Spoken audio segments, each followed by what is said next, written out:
Cal joins me now. What a nice commemoration, what a nice tribute for him. It's bittersweet, but it's still nice to see them do that. Yeah, absolutely. And speaking of hockey, after dropping a pair of games to the Pontiacs to start the season, the Bobcats had a long break. Yeah, a very long break, full week off between games. So during that time, they spent a lot of time working on systems play and no doubt chomping at the bit to hit the ice again. But they finally had the chance as the Calgary Canucks paid them a visit last night. Backup goalie Sean Kewen getting the first start of the year between the pipes for the Border City bunch in this one. Early first, Calgary gets on the board after a flurry of activity in front. The puck eventually gets banged in. Kent Walchuk gets credit for it. 1-0 Canucks. But their lead doesn't last very long. Just 2:36 later, Lucas Bench makes a nice move and slides it over to Grant Breaker. That's money. The captain's first of the year ties the game up at 1 apiece. Now, later in the first, the Canucks gain the zone with numbers. Derek Thorogood elects to keep it, cut it, and wires one where Mama hides the cookies. Nice goal for the pint-sized Calgary product to put Cowtown back in front. But the back and forth just continues still in the first. Nolan Yaremchuk unloads a long shot that finds the back of the net. It was 2-2 after 20. And less than a minute into the sandwich stands, the Bobcats grab their first lead of the game. Ryan Sweer gets the backhander off quickly. That's shorthanded. 3-2 Cats. Only 1:12 after that, just as that same penalty expires, Kewen makes the stop, but Jordan Weist is on the doorstep. That's an easy one, 3-3. Now how about one more before the second is out? Walchuk gets it over to Andrew McCain. He bobbles it before firing the low shot home. Now watch this. Walchuk wants to make sure the refs know that he gets an assist on that one. Look at him pointing. Look, me. That makes it 4-3 for the visitors. This one had goals everywhere. Mid-third now, Bobcats on the attack, and the Calgary D-man puts it right on the stick of Austin McDonald. He's not going to miss from there. Fours all around. Now this next play is definitely a Newcap top 3 candidate. Less than 3 to play. Taylor Mulder looking like a young Bobby Orr as he takes it coast to coast before going far side on Colin Cooper, the big man's first AJHL goal is the game winner. The Bobcats hang on to pick up win number 1, giving them more wins already this year than they had all of September last season. 5-4 is the final. 9 different players picked up points for the Bobcats on Saturday night, while Kewen stopped 26 of 30 shots for the victory. With more on last night's game, here's Matt Schumont. Finding themselves in a hole for the majority of the game, the Bobcats found a way to snap their 2-game losing streak. After Austin McDonald tied the game up, Taylor Mulder went coast-to-coast scoring his first career AJHL goal as the Cats picked up their first win by a score of 5-4.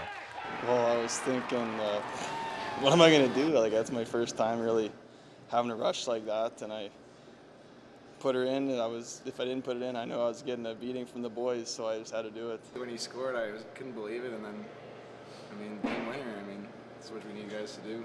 Saturday also marked the return of captain Grant Baker, and he sure didn't disappoint on the score sheet, adding a goal and assist in his return.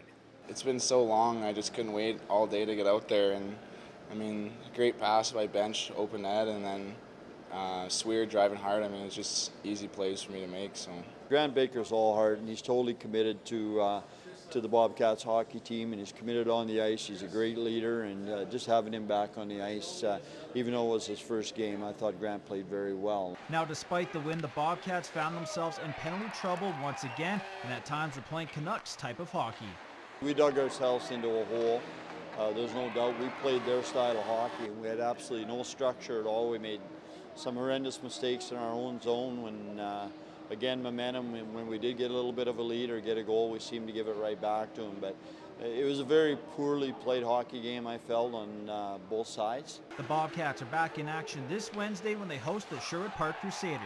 Matt Schumont, Newcap Sports. So after their game last night, the Canucks then made the trip to Bonnyville for a matinee matchup with the Pontiacs today. The Bonnyville bunch just had their way with Calgary. They lit the lamp 7 times en route to a 7-1 win.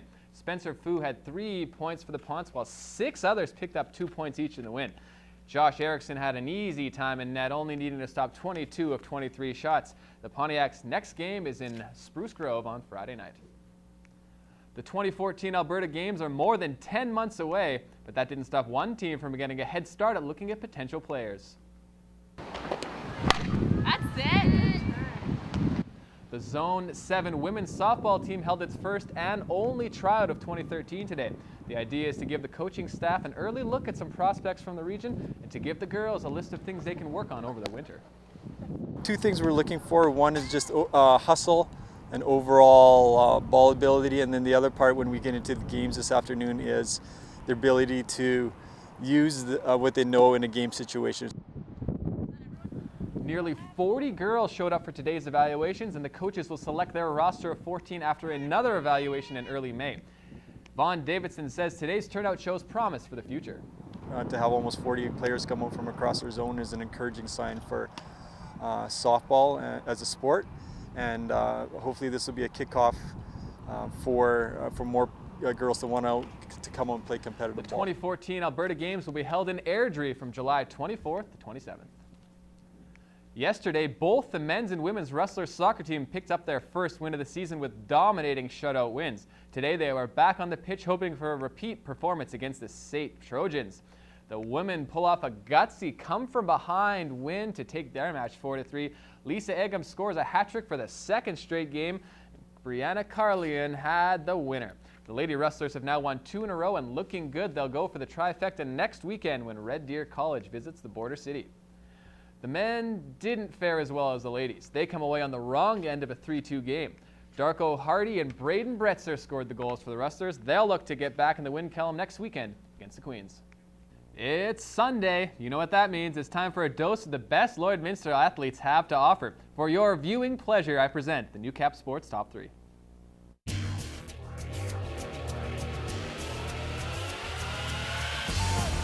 Number 3, Donovan Granum takes it to the house. Touchdown Raiders! Number 2, the captain cashes in.